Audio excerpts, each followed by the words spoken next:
Assalamualaikum warahmatullahi wabarakatuh. Perkenalkan, nama saya Rahmadi dengan NIM D0223309 dari kelas Informatika A. Baik, langsung saja saya akan menjelaskan tugas pemrograman web tentang HTML. Untuk latihan 1, di sini ada 2 soal. Soal yang pertama, buatlah halaman HTML sederhana dengan elemen-elemen dasar seperti doctype HTML, head, title, dan body. Kemudian kita akan menambahkan beberapa elemen seperti paragraf, judul, dan daftar. Langsung saja kita masuk di base code-nya. Nah, ini adalah codingannya. Untuk baris yang pertama ada doctype HTML. Jadi ini adalah type deklarasi dokumen yang memberitahu browser bahwa dokumen HTML ini adalah HTML5. Kemudian di sini ada tag pembuka HTML. Di sini ada legend, artinya bahasa yang digunakan dalam dokumen ini adalah bahasa Inggris. Kemudian di sini ada tag head. Tag head ini berisikan informasi tentang halaman. Kemudian di dalam head ini ada meta charset UTF-8. Ini mencakup semua karakter dan simbol dalam bahasa yang berbeda. Kemudian di sini ada meta name v4 content with device with initial scale 1.0. Ini mengatur v4 agar lebarnya sesuai dengan perangkat. Kemudian ada skala 1.0. Ini untuk responsivitas perangkat seluler. Kemudian di sini ada title. Tag title ini digunakan untuk membuat sebuah judul pada halaman tab. Kemudian kita tutup tag head-nya. Sekarang kita akan memanggil lagi tag body. Tag body itu adalah isi konten yang akan ditampilkan di halaman web. Kemudian di sini untuk membuat sebuah judul, saya menggunakan heading, yaitu H1. Jadi dalam H1 ini ada teks judulnya. Kemudian untuk membuat sebuah paragraf, maka kita bisa menggunakan tag P. Di dalam tag P ini ada teks-teksnya. Jadi inilah teksnya. Kemudian ditutup dengan tag P juga. Kemudian di sini saya membuat sebuah subjudul untuk daftar materi. Jadi saya menggunakan H2 untuk membuat subjudul. Di dalam H2 ini ada daftar materi. Nah, untuk membuat sebuah daftar ini, saya menggunakan unordered list atau daftar yang tidak berurutan dengan menggunakan bullet point. Di dalam UL ini ada list, ada 3 list di sini. Kemudian saya tutup tag UL-nya. Nah, kemudian saya membuat lagi subjudul baru, yaitu daftar tugas dengan menggunakan H2 atau heading 2. Kemudian untuk membuat daftar tugas ini saya menggunakan ordered list, artinya daftar yang berurutan yang menggunakan list penomoran. Di dalam OL ini ada list. Ada 3 list di sini. Kemudian saya tutup tag OL-nya. Kemudian saya juga tutup tag body-nya dan saya tutup tag HTML-nya. Nah, selanjutnya kita akan membuka browsernya untuk melihat hasilnya. Nah, di sini kita lihat ini adalah judulnya. Kemudian ini adalah paragrafnya. Dan di sini ada daftar materi dengan menggunakan bullet point. Di sini ada listnya dengan menggunakan bullet point. Kemudian di sini ada daftar tugas dan ini ada listnya dengan menggunakan ordered list atau list penomoran. Baik, selanjutnya kita beralih ke soal nomor 2. Di sini kita akan membuat sebuah tabel HTML yang berisi informasi fiktif seperti daftar nama, usia, dan alamat.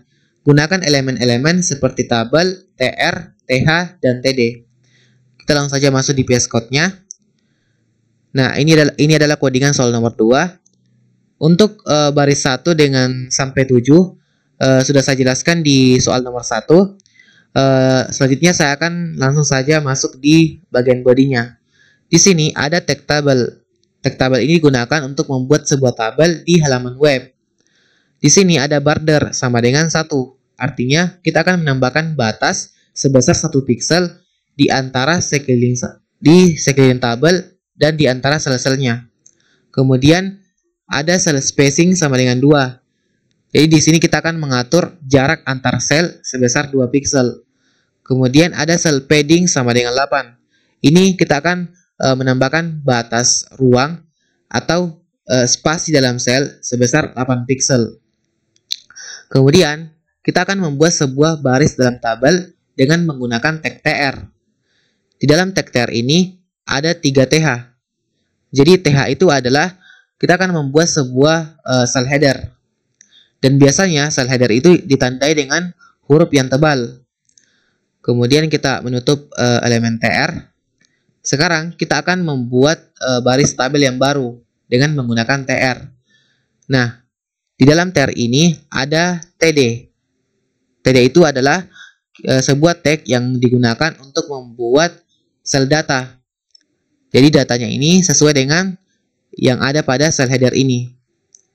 Di sini ada Rahmadi, nama Rahmadi, kemudian ada usia, di sini ada 19, kemudian alamat, di sini ada Wonomulyo. Nah, sekarang kita akan menutup lagi tr-nya. Nah, sekarang kita akan membuat lagi tr atau baris tabel yang baru. Nah, di dalam tr ini ada td. Jadi td ini digunakan tadi untuk membuat sel data. Di sini ada 3 sel data sesuai dengan kolom sel header ini.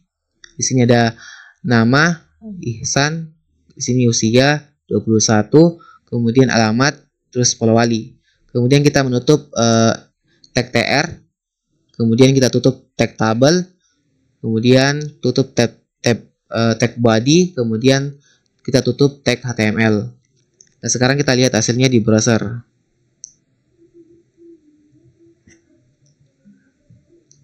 Nah, ini dia tabel yang kita sudah buat.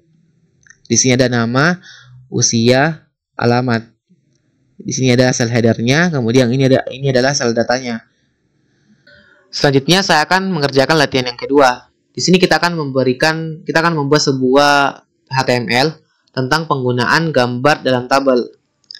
Kita masuk di VS Code-nya. Nah, untuk baris yang pertama, di sini ada doctype HTML. Ini adalah type deklarasi dokumen yang memberitahu browser dokumen ini adalah HTML5. Kemudian di sini ada HTML leng n. Ini adalah tag pembuka pada HTML. Di sini ada leng n, artinya bahasa yang digunakan pada dokumen ini adalah bahasa Inggris. Kemudian di sini ada tag head. Tag head ini adalah berisikan informasi tentang halaman web. Kemudian di sini ada meta charset UTF-8. Ini mencakup semua karakter dan simbol dalam bahasa yang berbeda. Kemudian ada meta name P4 dan content with device with initial scale 1.0. Ini mengatur V4 agar sesuai dengan lebar perangkat dan skala 1.0 ini penting untuk responsivitas perangkat seluler. Kemudian di sini untuk bagian tag title, jadi tag title itu adalah sebuah tag untuk membuat sebuah judul pada halaman tab. Di sini saya berikan daftar buah. Kemudian kita menutup elemen head-nya. Sekarang kita memanggil tag body. Di dalam body ini saya membuat sebuah judul dengan menggunakan heading 2 atau H2. Nah, sekarang saya akan membuat sebuah tabel dengan menggunakan tag tabel. Kemudian di sini ada border sama dengan 1. Artinya kita akan menambahkan batas sebesar 1 pixel di sekeliling tabel dan di antara sel-selnya. Kemudian di sini ada cell spacing sama dengan 0. Artinya kita akan mengatur jarak antara sel sebesar 0 pixel. Kemudian ada cell padding sama dengan 10. Artinya kita akan menambahkan batas ruang atau spasi dalam sel sebesar 10 pixel. Kemudian di sini ada t-head. T-head ini digunakan untuk mendefinisikan bagian sel header. Di dalam t-head ini ada tr untuk membuat baris dalam tabel. Nah, di dalam tr ada th. Jadi di sini ada th, ada 3 th. Jadi th itu adalah kita akan membuat sebuah sel header. Nah, biasanya sel header itu ditandai dengan huruf yang tebal. Kemudian kita menutup elemen tr-nya. Sekarang kita akan menutup juga elemen t-head-nya. Kemudian kita memanggil t-body. T-body itu adalah kita mendefinisikan bagian tubuh dalam tabel. Di dalam t-body ada tr. Tr itu adalah kita akan membuat baris dalam tabel. Nah, di sini ada td. Jadi td itu adalah kita ingin membuat sebuah sel data. Di sini ada pisang karena kita sesuaikan dengan kolom yang sesuai. Di sini nama, berarti pisang, kemudian gambar buah. Di sini kita akan memanggil tag image untuk menambahkan gambar. Nah, di sini ada atribut src atau source. Ini di sini kita akan memanggil alamat gambarnya. Jadi untuk memasukkan gambar ke dalam VS Code ini gampang sekali, kita tinggal masuk di file, kemudian kita cari gambarnya. Misalkan ini, kita tarik ke VS Code-nya. Kita tambahkan di sini.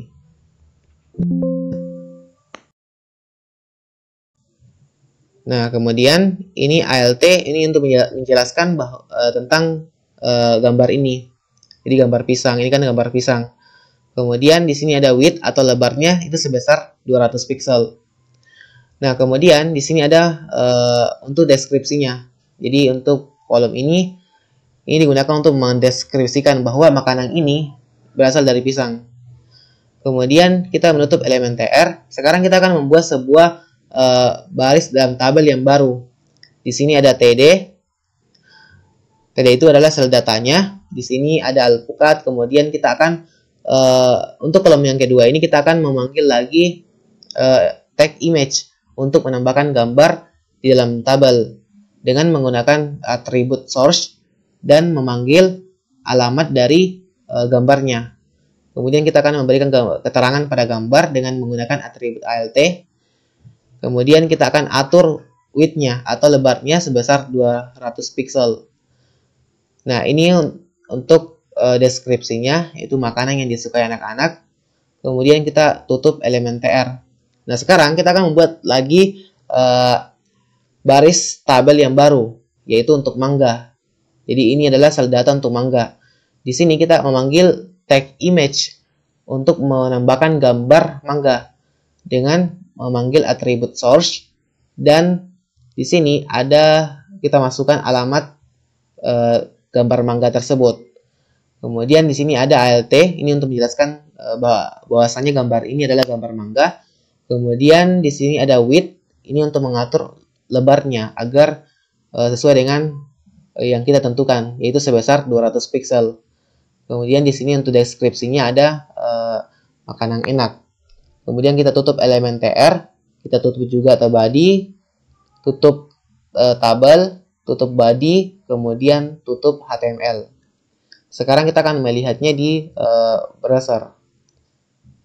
Nah, ini adalah judulnya, yaitu daftar buah. Kemudian di sini ada tabelnya, ini untuk sel headernya, ini untuk sel datanya, dan di sini kita bisa lihat ada gambar di sini. Baik, saya akan menjelaskan soal pada latihan ketiga.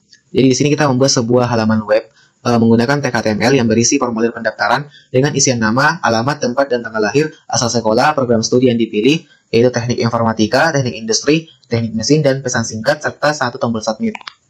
Kita masuk di VS Code. Untuk baris yang pertama, ini ada doctype HTML. Ini adalah type deklarasi dokumen yang memberitahu browser bahwa dokumen yang digunakan adalah dokumen HTML5. Kemudian di sini ada tag pembuka untuk HTML. Di sini ada len, artinya bahasa yang digunakan dalam dokumen ini adalah bahasa Inggris. Nah, kemudian di sini ada tag head, artinya ini adalah informasi tentang halaman web. Di dalam tag head ada meta charset di tab 8. Ini mencakup hampir semua karakter dan simbol dalam bahasa yang berbeda. Kemudian ada meta name v4 content with device with initial scale 1.0. Ini mengatur v4 agar sesuai dengan lebar perangkat dan skala 1.0 itu penting untuk responsivitas perangkat seluler. Kemudian di sini ada tag title. Jadi tag title ini digunakan untuk membuat judul pada halaman tab. Di sini saya memberikan judul yaitu formulir pendaftaran. Nah, kemudian kita menutup elemen head dan sekarang kita akan memanggil elemen body. Nah, di dalam elemen body, ya, saya memberikan sebuah judul yaitu formulir pendaftaran dengan menggunakan heading 1. Nah, kemudian saya juga memanggil tag yang namanya field set. Field set itu adalah kita akan mengelompokkan ya elemen-elemen itu ke dalam satu kotak. Kemudian di sini ada form. Jadi form itu digunakan untuk membuat formulir. Kemudian di sini ada table. Table itu digunakan untuk mengatur layoutnya atau tata letaknya agar tata letaknya itu lebih rapi. Kemudian di sini ada tr. Tr itu digunakan untuk membuat baris dalam tabel. Kemudian ada td. Di sini ada td. Ini untuk kolom yang pertama. Ini ada nama dengan menggunakan label. Label itu adalah keterangan atau nama. Di sini ada for. Jadi for itu adalah kita akan mengaitkan elemen label dengan inputan.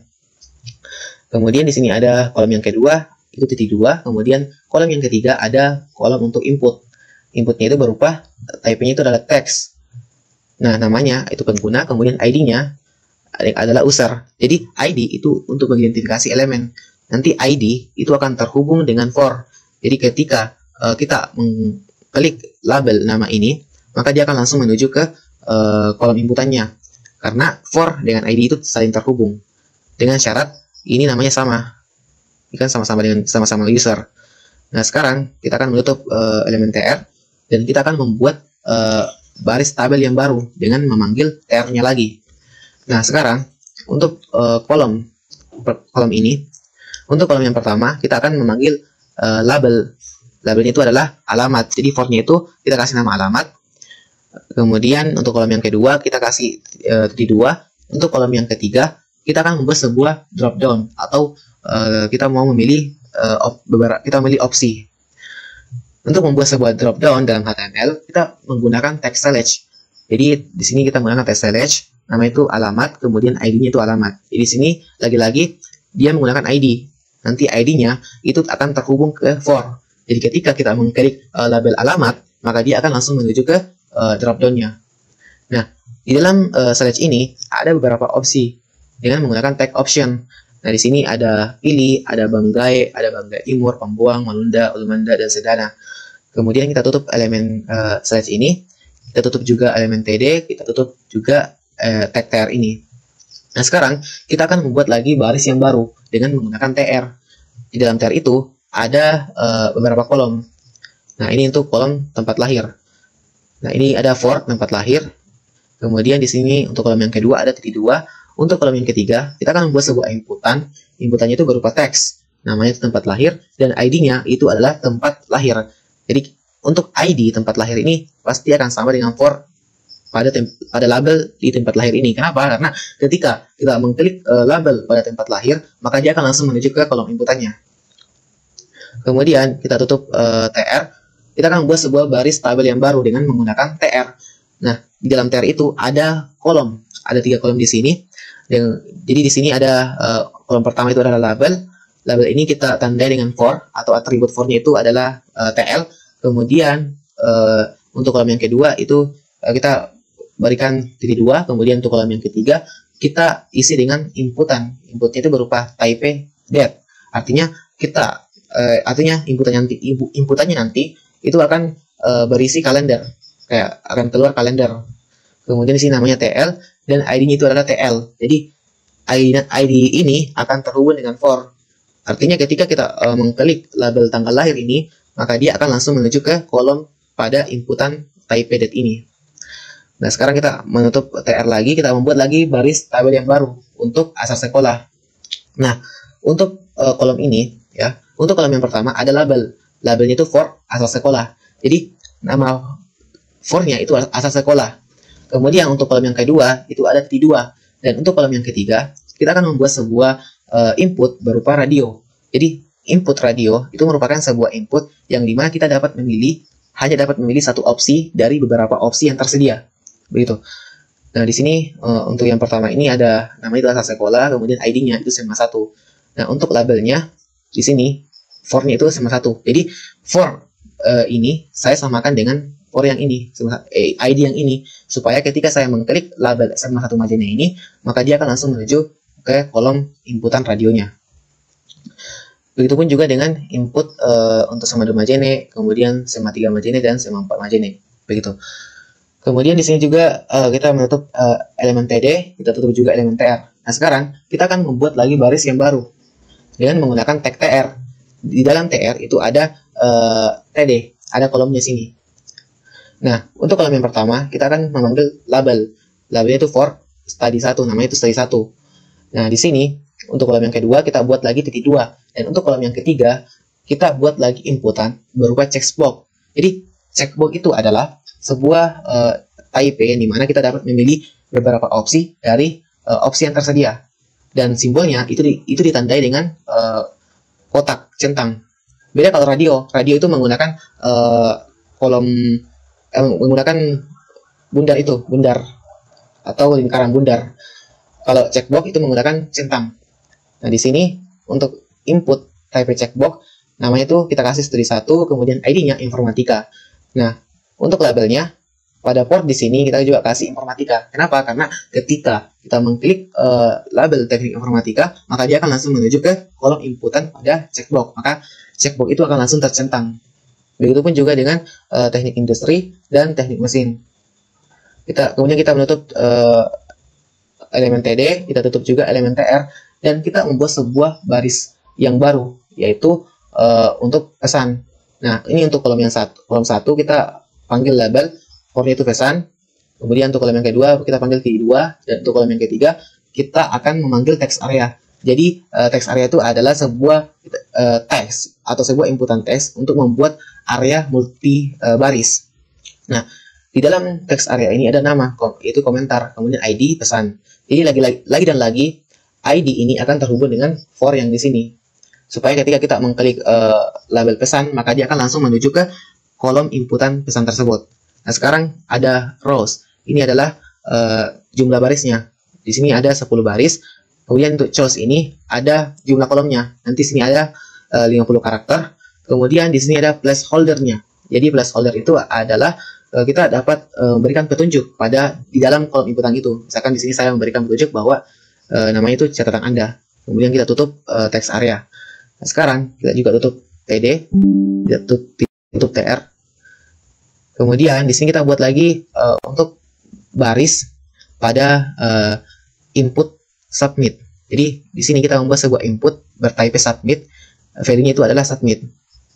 Jadi ini tombolnya, ini fungsinya untuk mengirim data. Nah, sekarang kita akan melihat di browser. Nah, jadi seperti ini. Di sini ada kotak namanya itu visit. Kemudian di sini kolom inputannya. Sekarang saya kasih nama Rahmadi.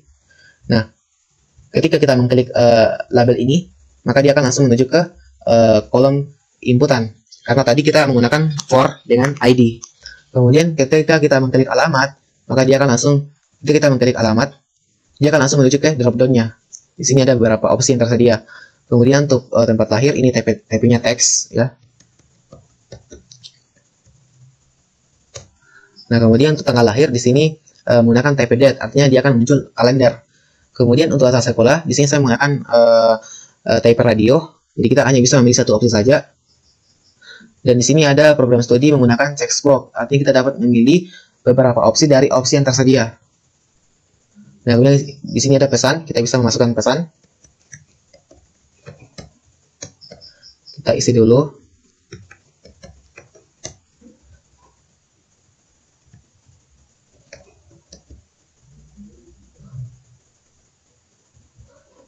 Nah, kemudian kita klik tombol submit. Gitu.